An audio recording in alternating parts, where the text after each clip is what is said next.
డాగ్స్‌ని లేదా మీ పెట్స్‌ని యూట్యూబ్‌లో అమ్మాలంటే మా ఛానల్ వాట్సాప్ నంబర్‌కి వీడియో పంపించండి. అలాగే ఛానల్‌ని ఇంతవరకు సబ్స్క్రైబ్ చేయకపోతే సబ్స్క్రైబ్ చేసుకోండి. Hi friends, welcome to our channel. ఈరోజు మీకోసం top quality king size German shepherd puppies అనేవి అమ్మకానికైతే తీసుకురావడం జరిగింది. ఫీమేల్ పప్పీస్ అమ్మకానికైతే ఉన్నాయి. పప్పీస్ యొక్క ఏజ్ వచ్చేసి 55 డేస్. వ్యాక్సినేషన్ కంప్లీట్ అయింది.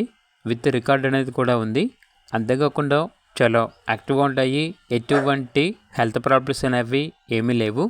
ట్రాన్స్పోర్టేషన్ ఏపీ మరియు తెలంగాణ ఈ 2 స్టేట్స్కి ప్రొవైడ్ చేస్తారు. పప్పీస్ ఉన్న లొకేషన్ వచ్చేసి తార్నాక నియర్ సికింద్రాబాద్, హైదరాబాద్. ఇక పప్పీస్ యొక్క ప్రైస్ వచ్చేసి 12K అనగా 12,000. పప్పీస్ కావాలన్న వారు ఈ వీడియో కింద టైటిల్లో ఓనర్ నెంబర్ అనేది డిస్ప్లే చేయడం జరిగింది. ఓనర్కి కాల్ చేయండి. అలాగే ఛానల్ని ఇంతవరకు సబ్స్క్రైబ్ చేయకపోతే సబ్స్క్రైబ్ చేసుకోండి. Thank you. By by.